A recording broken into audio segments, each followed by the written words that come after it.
और ख़ास करके मेन टारगेट मेरा ही था। और जैसे ही हम घर में जा कर के छुपे, उस घर में भी उन्होंने 7-8 फायरिंग किया, जिसमें पंचायती करने का प्रयास किया जा रहा था, लेकिन उस पंचायती से अलग हटकर के कुछ लोगों ने आकर के यहाँ गोलीबारी की घटना की।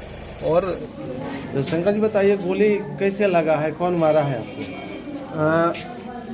ये मामला रात को एक पकोलिया पंचायत का टोला है, रामगढ़ई टोला, वहाँ 5-6 घर ही दलित लोग हैं। और उन दलितों के परिवार में वहाँ के राजपूत लोग सामंती अपराधी ताकतों ने रात को आग लगा दिया था उनके गांज में।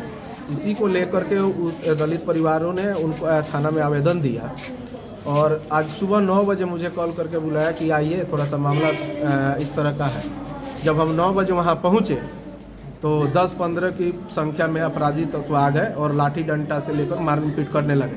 और ख़ास करके मेन टारगेट मेरा ही था। और जैसे ही हम घर में जा कर के छुपे, उस घर में भी उन्होंने 7-8 फायरिंग किया, जिसमें मेरे एक पैर में और एक लड़के को उनके सीने में और एक औरत को उनके पैर में लगा है। इससे प्रतीत हो रहा है कि पूरी तौर पर मुझे मेरी हत्या करने की साजिश थी।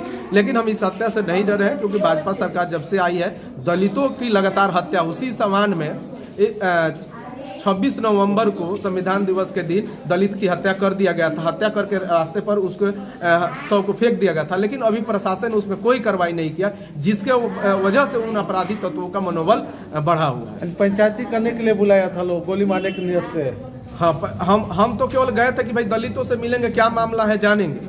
लेकिन उन सामंती ताकतों का इतना मनोबल बढ़ा हुआ है कि हमको देखते ही वो लोग गाली गलौज करने लगे, ईंटा पत्थर चलाने लगे। उसके बाद मेरे एकदम टारगेट करके उन्होंने सीना पर गोली चलाया, तब हम अपने आप से बचे। लेकिन उन्होंने तब फिर हम घर में जाके छुपे और घर के ऊपर में बने हुए से ग्रिल से उन्होंने मुझे टारगेट करते हुए 7-8 गोलियां चलाई, जो मेरे एक पैर में लगा। कई आदमी को लगा है गोली? 3 आदमी को गोली लगा। क्या नाम है उनका? नाम अभी हम बता देंगे। मोनू और एक उनकी माँ है, जो उनका मायका है, उनको 2 लोगों को और गोली लगा हुआ है। ठीक। सुबह में सूचना मिली कि स्थानीय लोगों में कुछ पंचायती हो रही थी, जिसके क्रम में गोलीबारी की घटना हुई है, जिसमें 3 लोगों को गोली लगी है। 2 लोगों को पैर में गोली लगी है, जो कि बहुत रिस्की नहीं है, उसका भी इलाज चल रहा है। और एक लड़का जिसका नाम मोनू है, 18 वर्षीय लड़का है, जिसको कंधा के नीचे उसको गोली लगी है। तीनों फिलहाल जो व्यक्ति हैं वो यहाँ से रेफर होकर सदर अस्पताल सिवान जाने के बाद वहाँ से PMCH पटना के लिए रेफर हुए। और घटना के संबंध में ये पता चल रहा है कि कल शाम से ही पुआल रखने के लेकर के और उसको जबरन खरीदने को लेकर के एक विवाद उत्पन्न हुआ। उस विवाद को थोड़ा सुलझाने का प्रयास स्थानीय स्तर पर किया गया। सभी जो बुजुर्ग थे, दोनों तरफ के लोग बैठे और आपस में बातचीत हुई, लेकिन उसी क्रम में कोई जो है सार्थक उसमें निर्णय तक नहीं पहुंच पाया। इसी क्रम में फिर रात में एक प्राथमिकी भी दर्ज हुई थी, लेकिन उसी क्रम में जो है आज सुबह में एक पंचायती करने का प्रयास किया जा रहा था, लेकिन उस पंचायती से अलग हटकर के कुछ लोगों ने आकर के यहाँ गोलीबारी की घटना की। और जिन लोगों का नाम, कुछ 7 संदिग्धों का नाम यहाँ पर मिल रहा है पुलिस को, तो पुलिस लगातार उसमें छापामारी कर रही है।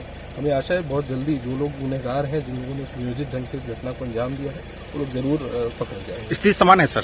अभी स्थिति वर्तमान में समान है। यहाँ पर नए पुलिस अधीक्षक यहाँ मौजूद हैं, SDPO महाराजगंज काफ़ी देर से और SDO महाराजगंज यहाँ पे उपस्थित हैं। और हम लोग एक कैंप ऑर्डर भी निकालेंगे, जिसमें स्थानीय स्तर पर प्रतिनियुक्ति की जाएगी। समान जो वर्तमान जो स्थिति है उसको सामान्य रखते हैं, तो अभी भी सामान्य है, आगे भी सामान्य रहेगा और पुलिस बहुत जल्दी गिरफ्तारी करेगी। इस घटना को लेकर सर गांव के लोगों से क्या अपील कीजिएगा सर? गांव के लोगों से मैं ये अपील करना चाहूँगा कि देखिए, प्रशासन के संज्ञान में चीज़ें आ गई हैं।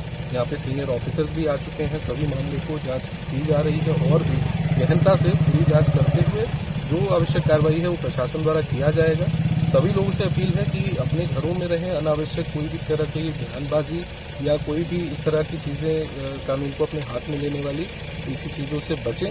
और प्रशासन तत्पर है, अपना काम हम लोग करेंगे, इसमें जो गिरफ्तारियां हैं वो बहुत जल्दी। Thank you sir.